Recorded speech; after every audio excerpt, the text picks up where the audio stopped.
दोस्तों कल के दिन मैंने आपको एक काफ़ी इंपॉर्टेंट वीडियो दिया था। अगर आपने इसको देखा नहीं तो आज आप देख सकते हैं, काफ़ी कुछ आपको यहाँ पे सीखने को मिलेगा।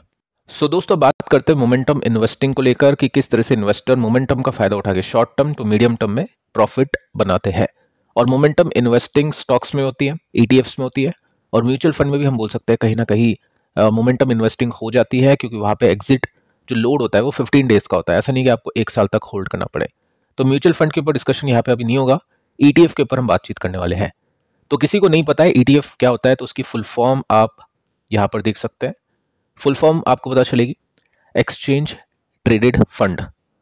अब एक फंड होता है ये जिसके अंदर काफ़ी सारे स्टॉक्स होते हैं, पर्टिकुलर हम बोल सकते हैं एक पोर्टफोलियो होता है।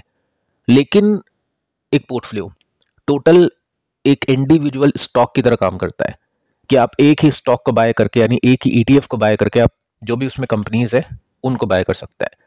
अब देख सकते हैं ये कलेक्शन होता है एसेट्स का, जिसमें स्टॉक्स भी होते हैं, बॉन्ड के भी ईटीएफ्स आते हैं, कमोडिटीज़ के भी ईटीएफ आते हैं। अब इसमें आपको पता चलेगा इसके जो फीचर है वो कुछ ऐसे हैं कि ईटीएफ के अंदर काफ़ी सारी कंपनीज होती हैं, ठीक है। तो डाइवर्सिफिकेशन आपको मिल जाता है। एक ही ईटीएफ खरीदने पर मार्केट में आपके पास में काफ़ी सारी कंपनीज आ जाती है, जो कंपनीज उस ईटीएफ में होगी। अब ऐसा नहीं है ईटीएफ मैंने आपको बता दिया, मोमेंटम इन्वेस्टिंग आपको बता दिया, आगे चल के मैं आपको ईटीएफ से बताऊंगा जितने भी इंपॉर्टेंट ईटीएफ से, small cap ETF, mid cap, momentum. Momentum मतलब सब कुछ मोमेंटम होगा। स्मॉल कैप में जितने भी कंपनीज होती है, मान लो 250 कंपनीज है, तो उसमें से 50 कौन सी कंपनीज है मोमेंटम वाली, उसको सिलेक्ट किया जाएगा उस ईटीएफ में और उससे जो भी ग्रोथ होगी उसका फायदा लिया जाएगा। तो आगे चल के मैं आपको काफ़ी सारे ईटीएफ्स बताने वाला हूँ। लिक्विडिटी दोस्तों आप देख सकते हैं इनके अंदर मतलब लिक्विडिटी होती है फंड्स के कंपैरिजन में, क्योंकि म्यूचुअल फंड की बात करें तो वहां पे आपको पता नहीं चलेगा लिक्विडिटी कैसी है क्या है, लेकिन यहाँ पे आप देख सकते हैं वॉल्यूम्स आप देख सकते हैं। अब इसको लेकर भी आपके काफ़ी सारे क्वेश्चंस आते हैं कि ईटीएफ में लिक्विडिटी काफ़ी कम होती है। जी हाँ दोस्तों, काफ़ी कम होती है, क्योंकि स्टॉक्स के कंपैरिजन में ईटीएफ कम बाय किए जाते हैं। उसके पीछे कई रीजंस होते हैं। काफ़ी इन्वेस्टर्स को नॉलेज नहीं होती है, पता नहीं होता है। काफ़ी इन्वेस्टर डायरेक्ट कंपनीज में इन्वेस्ट करना चाहते हैं, तो ये सब चीज़ होती है। अब देखिए, वैसे डायरेक्ट कंपनी में म्यूचुअल फंड भी इन्वेस्ट करेगी, एफआईज भी इन्वेस्ट करेगी, तो ऑब्वियस वहाँ पे वॉल्यूम हाई होगा। तो वॉल्यूम जब भी लो होता है, या तो किसी कंपनी में या किसी स्टॉक में, तो क्या होता है जब भी ऑर्डर लगता है कि मार्केट प्राइस पर आपको बाय करना है या इन्वेस्टर को बाय करना है, तो स्टॉक ऊपर जाएगा, क्योंकि डिमांड आपने क्रिएट कर ली। सप्लाई तो एज इट इज़ है, लेकिन आपने ऑर्डर प्लेस किया, आपने खरीदा उसको, डिमांड उसकी बढ़ी, तो प्राइस बढ़ते हैं। तो ऐसे में क्या होता है कि जो भी लो वॉल्यूम स्टॉक्स होते हैं या ईटीएफ होते हैं, इन्वेस्टर हमेशा प्राइस पे ऑर्डर लगाएगा कि 125 का प्राइस अभी चल रहा है तो वो 122 पर, 123 पर ऑर्डर लगाएगा। अगर उसको 125 भी लेना है तो 125 पे वो ऑर्डर लगाएगा, नहीं तो 125 पे डायरेक्ट मार्केट से बाय करेगा तो वो 126-27 में आपको मिलेगा। तो ठीक है, ये सॉल्यूशन इसका होता है। साथ में आप देख सकते हैं कि यहाँ पे फीस काफ़ी कम होती है, ये सस्ते होते हैं म्यूचुअल फंड के कंपैरिजन में, ठीक है। तो ये भी बात है। साथ में जो मोस्ट ईटीएफ्स हैं वो डिस्क्लोज करते हैं अपनी होल्डिंग्स को डेली, तो आप उनकी होल्डिंग्स देख सकते हैं कि कौन कौन सी कंपनीज है ईटीएफ में। क्योंकि अभी हम मोमेंटम इन्वेस्टिंग के ऊपर बात करेंगे, तो मोमेंटम इन्वेस्टिंग में क्या होता है कि मोमेंटम वाले स्टॉक को लिया जाता है ईटीएफ के अंदर।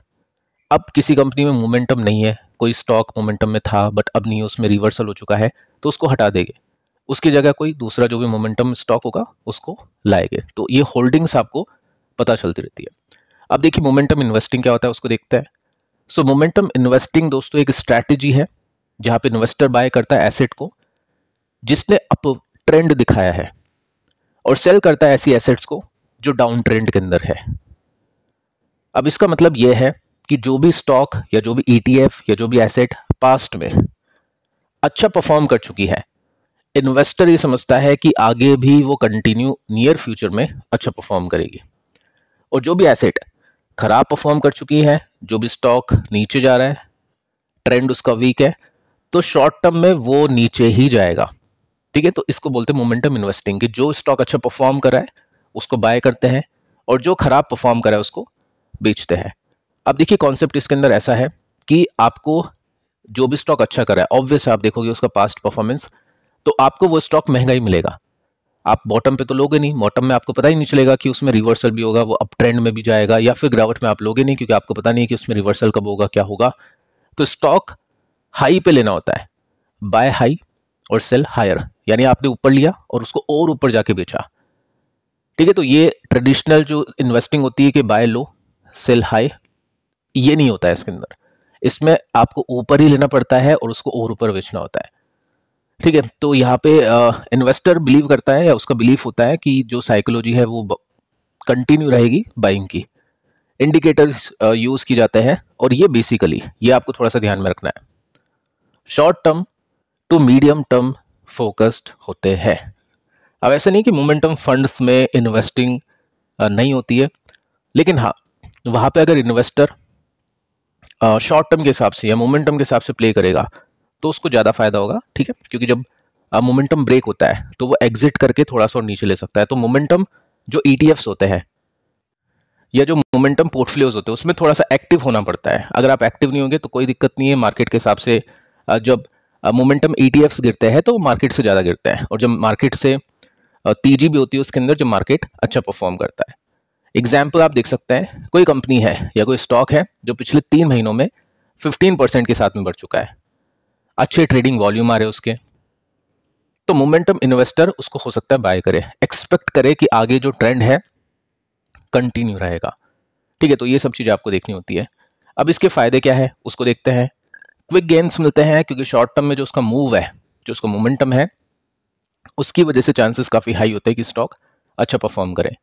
क्लियर एंट्री और एग्जिट सिग्नल मिलते हैं टेक्निकल इंडिकेटर्स के हिसाब से, कि कोई रेसिस्टेंस ब्रेक हुआ तो समझ गए कि चलो यहाँ पे अब तेजी हो सकती है, ऑलरेडी नीचे से चल चुका है। कोई सपोर्ट ब्रेक हुआ, इंपॉर्टेंट सपोर्ट, तो सोच सकते हैं कि चलो यहाँ पे मंदी होगी तो सेल करना चाहिए। बुलिश मार्केट के अंदर काफ़ी ज़्यादा ये काम करता है। ठीक है, तो ये सब चीज़ें आपको देखनी है। जैसे ही मार्केट अभी पलटेगा, चीज़ें चेंज होगी, हो सकता है थोड़ा सा टाइम लगे, तो ये जो कंपनीज होती है, मोमेंटम कंपनीज होती है, उनके ETFs बोल सकते हैं, उनके स्टॉक्स बोल सकते हैं, उनके म्यूचुअल फंड्स बोल सकते हैं, वो सबसे अच्छा परफॉर्म करेंगे। कॉन्स भी देखते हैं, यानी क्या खराब बातें हैं इसमें। रिस्क ऑफ रिवर्सल, ये सबसे बड़ा रिस्क है कि इन्वेस्टर ने 15% ऊपर जाके बाय किया, लेकिन उसके बाय करने के साथ ही उसमें रिवर्सल हो गया।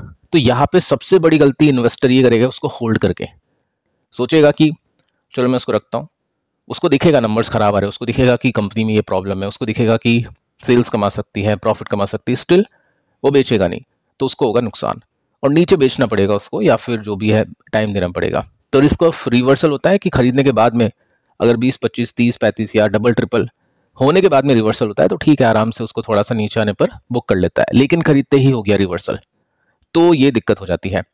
उसका भी सॉल्यूशन है, बेचना होता है इन्वेस्टर को, अपने टेक्निकल्स के हिसाब से, अपने जो भी फ्रेमवर्क है उसके हिसाब से काम करना होता है।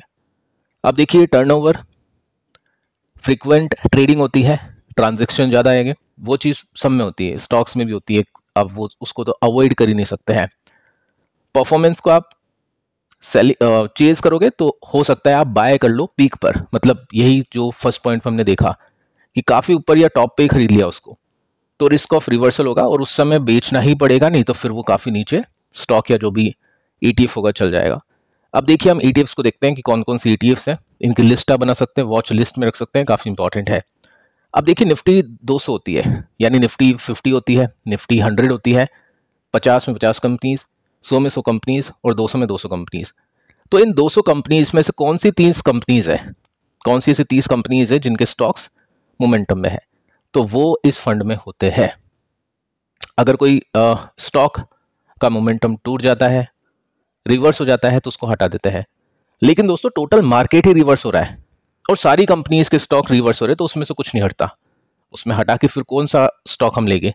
तो कहने का मतलब है जो मार्केट गिरेगा अच्छी पिटाई होती है और जब तेजी आएगी तो अच्छी तेजी यहाँ पे बनती है। अब देखिए यहाँ पे जब से ये हुआ है लिस्ट, देख सकते हैं डाउन ट्रेंड भी होता है, अप ट्रेंड भी होता है, अभी डाउन ट्रेंड है। अब कल मार्केट चलेगा, मान लो कल मतलब आगे चल के फ्यूचर में, तो यहाँ पे तेजी भी बनती है। ठीक है, अब कंपनीज देख सकते हैं आप, भारतीय एयरटेल है मोमेंटम में था, Infy, Tech Mahindra, Sun Pharma अच्छा मोमेंटम में था, एचसीएल टेक अच्छे मोमेंटम में था, Divi's lab all time high के आसपास, जोमेटो है इसके पास में, डिक्सॉन है, परसिस्टेंट है, तो ऐसी कंपनीज है।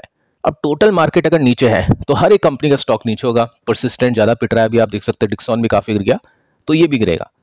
लेकिन अगर टोटल मार्केट ऊपर है फिर परसिस्टेंट गिरता ब्रेक डाउन करके, तो ये परसिस्टेंट को हटा देते हैं। ठीक है, तो ये सब चीज़ें होती है इसके अंदर। देखते हैं इसमें HDFC निफ्टी 200 मोमेंटम, इसको भी देख सकते हैं। ये मैं दो इसलिए बता रहा हूँ क्योंकि वॉल्यूम के हिसाब से देख सकते हैं इन्वेस्टर कि किस में क्या वॉल्यूम होता है, वो सब चीज़ें इन्वेस्टर को चेक करनी होती है। अब देखिए ऐसे भी म्यूचुअल फंड्स होते हैं जिसके ETFs होते हैं, जैसे मिड कैप और स्मॉल कैप। देश की 400 कंपनीज जो मिड कैप है, स्मॉल कैप है, उसके अंदर कौन सी क्वालिटी 100 कंपनीज है जो मोमेंटम में है, तो उसको लेते हैं यहाँ पे। ठीक है, तो इसमें भी आप देखोगे तो आपको कंपनीज मिलेगी, परसिस्टेंट, डिक्सॉन, BSC, कोफोर्ज, इस तरह की कंपनीज। अभी कोलगेट मोमेंटम में था तो रख लिया, बाद में निकाल देगा। HDFC एसेट मैनेजमेंट में अच्छी तेजी बनी थी अभी बॉटम से, तो इसको रख लिया। ठीक है, तो ये सब चीज़ें होती है। स्मॉल कैप 250 के अंदर कौन कौन सी मोमेंटम क्वालिटी 100 कंपनीज है, उसका ETF। ऐसे भी ETFs होते हैं। अब इसके अंदर स्मॉल कंपनीज आएगी, सुवेन फार्मा है, ग्लेनमार्क है, MCX है, नेल्को है, कैम्स है। ठीक है, तो ये सब चीज़ें चलती हैं। अब दोस्तों यहाँ पे बात करते हैं ब्रॉडर मार्केट के अंदर फोकस्ड कंपनीज की, यानी निफ्टी 500। इसमें आपकी स्मॉल आ गई, इसमें आपकी मिड आ गई, इसमें आपकी लार्ज कैप आ गई। उसमें कौन सी 50 कंपनीज है जो मोमेंटम में है।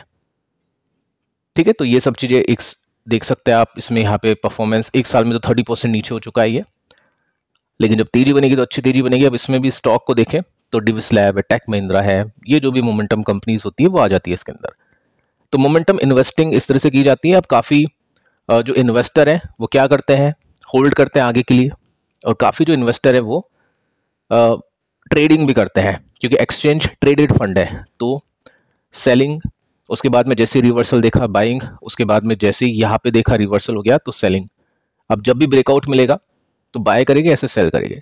ठीक है, पेशेंस का गेम है, बट क्योंकि एक पोर्टफोलियो होता है तो इसमें ये टेंशन नहीं होती कि जो स्टॉक लिया वो चले या नहीं चले, क्योंकि टोटल मार्केट अगर अच्छा परफॉर्म करेगा तो ये और अच्छा परफॉर्म करेगा। लेकिन टोटल मार्केट वीक परफॉर्म करेगा तो उससे पहले बेचते भी है ताकि उस वीकनेस से बच जाए, और जो भी प्रॉफिट उसको प्रोटेक्ट करके कैपिटल को होल्ड करे, ताकि बड़ी कैपिटल जो भी प्रॉफिट प्लस आपका कैपिटल थी उसके साथ में नेक्स्ट ट्रेड ले।